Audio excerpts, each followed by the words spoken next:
So, a little backstory. This was supposed to be like sort of a vlog, so I was going to go through my army beforehand, talk about some points, my plan for the tournament, and just sort of go through an update as I went as sort of a story, very similar to something like Battle Camper. If you've not checked his stuff out, incredible channel, so go click over there. However, I did film some stuff ahead of time, so I was ready in that aspect. When I got to the tournament though, I did film the first game, so I started well. Second and third game, I completely forgot. By the fourth game, I was like, is there any point in still filming stuff? Because I'm going to have a massive gap with nothing in the middle. In hindsight, yes, I probably should have. Unfortunately, that's not the world we live in. And I didn't. There's a few reasons for that. So to start with, like it mentions in the title, this was my first Middle Earth tournament. Now, I've played a ton at home with friends and stuff, but obviously with inside that bubble, there could be rules we're getting wrong. We only play the same army, so I don't have a ton of experience outside of that. So this was interesting for me. Another thing was, and I only just realized this probably like a day or two before the tournament, but I hadn't played a game in half a year somehow. I don't know how time flies like that. I absolutely adore the game, so I wanted to go along and just enjoy it anyway. So if you don't know the format, it was 423 points because that's how many pages were in the Fellowship. It's a ongoing thing, so we're going to do 2 towers and Return of the King next. You had to have a green alliance, which is what was one of the issues for me. Like I said, I normally just play the same army. I don't have a ton of stuff painted up, honestly. The only thing I had painted up were Iron Hills. I snuck in Legolas just to get the Halls of Thranduil, so I had a green alliance, meaning I didn't have to paint anything up. Because the other issue was, and it is still an issue, I've done something to my neck. I don't know if it's a bone or a muscle. I can't stay hunched over for too long, so I couldn't focus. Painting was just uncomfortable. I didn't want to do it, so I had to find a way around it. So I spoke to the TO Nathan, which a lot of you from the Great British Hobbit League probably know about. You've probably seen him in there, or you've played at his tournaments. Super nice guy. He bent over backwards to it. Just to make it easy for me to play, because I said to him about the painting. He was like, I know it says you have to have painted stuff. If your stuff's half painted or whatever, it's fine.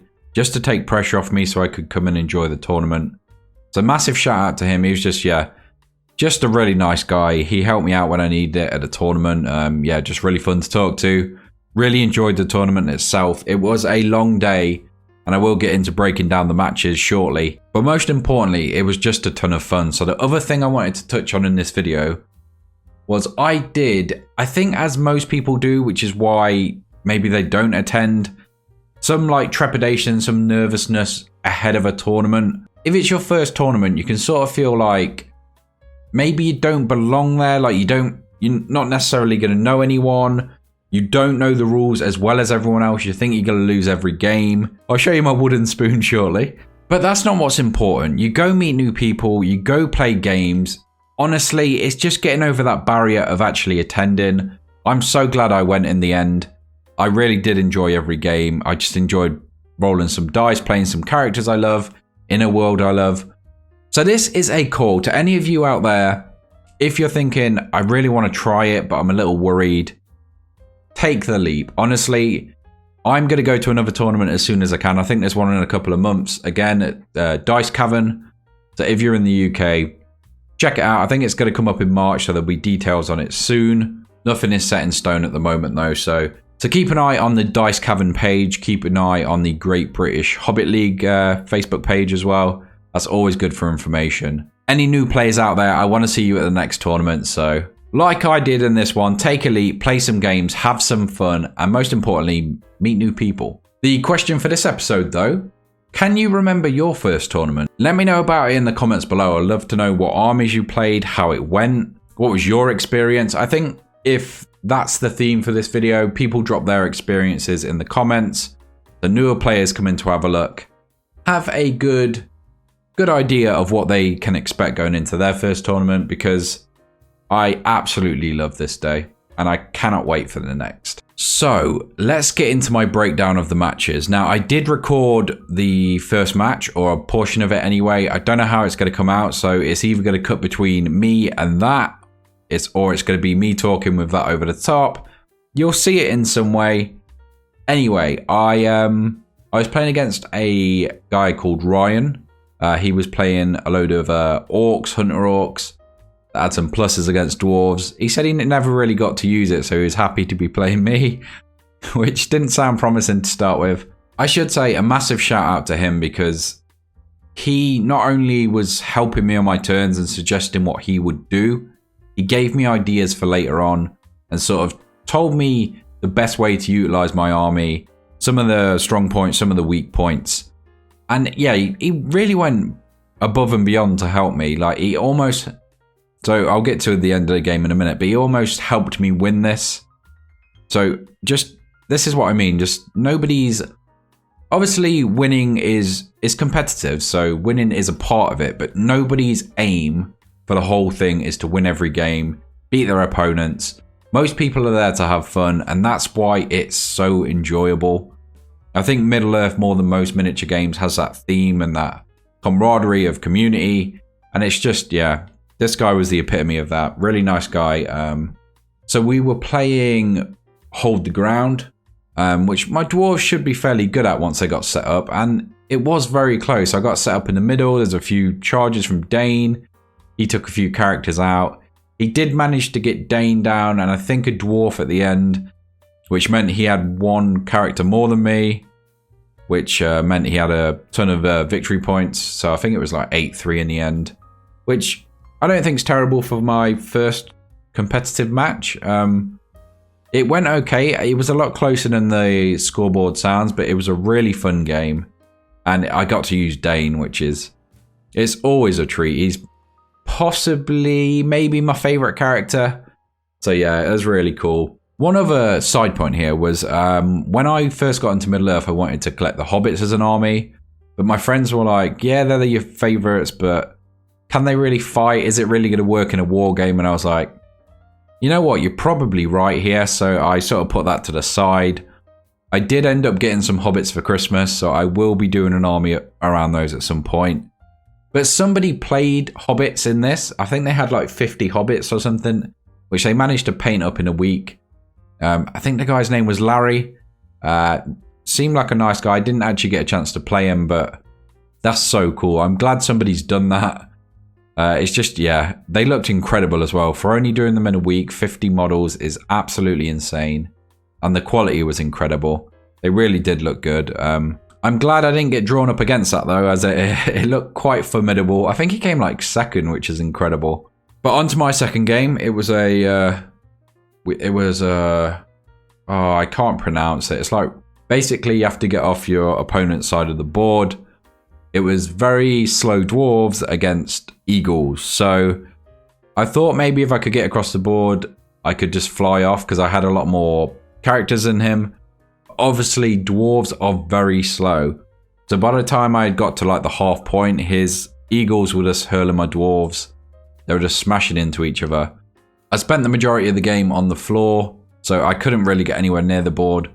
I did get one character off the board. He got none, so it meant I got a victory point at least.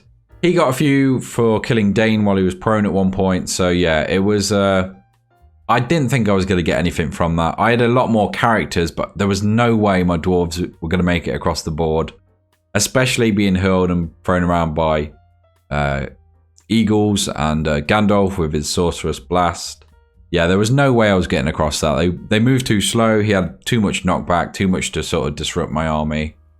At least I got some points for it. It went slightly better than I thought it would. So that was okay. Moving into my third game. I should say, my second round opponent was Doug, who... Really nice guy. One that I've played, yeah, like I say, a game with before. Plays a few different armies. And yeah, it was a super fun game. So it was really fun to play him in the second round. Third round, I'm trying to remember who it was. I did take some notes for this very reason. Round 3 was Peter, and he had some magic casting elves, which we were playing... It's basically a capture the flag. I'm trying to... Okay, here we go. I can actually load up the... I completely forgot. So my aim for this tournament was, as the tournament got closer, it was just not to lose. So I gave myself a draw as an option. And this round, I did manage to get a draw. I'm not sure it's the most ambitious of tasks, but like I say, it is my first time, so I just wanted to mainly just enjoy it. So the scenario for round 3 was retrieval, so I needed to grab a point and make it off the board. He needed to do the same. Like I said, he had some magic casting elves that moved for 8, so they were just flying around the board. I sent Dane and my goat riders over to deal with them. And just before they got to the point, I crashed into them with Dane and the goat riders, managed to knock some stuff over and take some KOs, and he wasn't able to get to the point. If he did, he would have won. We only got points for wounding and killing stuff. It was a very close game. The first turn we rolled to see if it finished, it actually finished. I don't know who it would affect. I think maybe it would have favored me if it continued. So I cleaned out all his elves on one side, so I had a Dane and a few dwarves left on that side, and then the other side he had Elendil and some warriors of Numenor on the side. So I think he had like 3 warriors left and Elendil, so he was looking good that side. I still had 2 dwarves left, so I could have held him up a while, could have got Dane over there. He had already got a wound on Elendil, I think, so I could have maybe squeezed a victory there. It would have been a few more rounds. I don't think we would have got the rounds to have the impact. I still needed to get over the board to him. He needed to do the same. So again, a really nice guy. Really just enjoyed the game. Super fun matchup. Like I say, I really enjoyed it. I got to use Dane a bit more, and yeah, he's pretty good. There's a reason he's one of my favorite characters. There were some really cool bits in that. Game 4, I can't see his army, but basically he had Faramir and some Ministera stuff. He had like a bolt thrower, which was just firing off like 4, 5, 6 shots a turn. It was absolutely devastating. I've never played against anything like that, so yeah, he absolutely tore me apart with that. The guy's name was Michael. Again, really friendly, really helpful, sort of pointing stuff out when I missed it, so he didn't take advantage of it, which I really appreciated. Not so many have to do in a tournament setting, so everyone I played was honestly, just really nice. Such a nice community, which is why I wanted to post this video, because I just wanted to say how good of an event it was, how much I enjoyed it, and if anyone out there is thinking of taking a leap, this is definitely the game to do that. So in the matchup, the matchup was breakthrough. So there's 4 different objective points worth different stuff depending where they were placed. I ended up with none of them. He had all of them. He pretty much wiped me out. He got me down to 25%. The game finished. I think I misplayed with Dane. I was too cautious with him. I ran around a load of buildings and I only got 1 charge off at the end with him. I should have just thrown him I was worried about the bolt throw because it just tore apart my dwarves. I maybe should have just thrown him over at it. But this is it. This is why I went to this tournament, so I can pick up on stuff like this and work on it and get better next time and get a win under the belt, hopefully. But yeah, that's what this tournament was for. I will say a lot of it was, I was almost relying on my opponent with rules, because I really should have spent more time relearning the rules after so long out, especially being new. But as the tournament went on, even on the same day, I was starting to pick up tactical things because I was able to focus less on the rules. So it was just really, it's such good experience. If anyone wants to sort of improve their game or just learn more about it or just play games, most importantly, just playing games with people is always good. I would definitely recommend something like this. I think he won like 11-0. He absolutely demolished me. My dice in this game and the last absolutely deserted me, though. There was maybe a few times I could have got some points or some kills, but it just wasn't happening. This game was more the attacks and fighting. I just couldn't kill anything. He was winning everything. He positioned much better than me, and he got a few good traps off. Like I say, that bolt thrower was just tearing through me. And in the last game, I think I only got priority once, which I will get into in a minute. Well, I might as well move there now. So I was against Bolg in the last one. So obviously, we both want the charge. I only got one of the charges, which did mean eventually Dane was taken down. Again, really an incredible game. It was against, I mentioned Doug earlier, who I've played outside of the tournament. It was his other half. So yeah, it was just a fun game, honestly, which is why I was there. So yeah, one of my favorite games of the day. I would say if I had to pick, I would probably say the first and last. So it was a nice sandwich of games. The first, just because of how much he sort of helped me and showed me inside the game. So I learnt a lot from that one. And the last one was just a ton of fun. We were just rolling dice, throwing ourselves into charges, into, just big battles. It was a lot of fun. It was assassination. So that ended up 4 losses and a draw. So I would assume it's only up from here, but it did mean I got the wooden spoon, which I was somewhat happy about. There's not anything like that in like card games or other games that I play. So a wooden spoon's a really cool idea for miniature games. I've actually got another tournament coming up in a different game next week, so we'll be doing that on the channel if you want to catch that. Hopefully I've not missed anyone out. Who else did I speak to? I spoke a little to Carl, who was the other TO.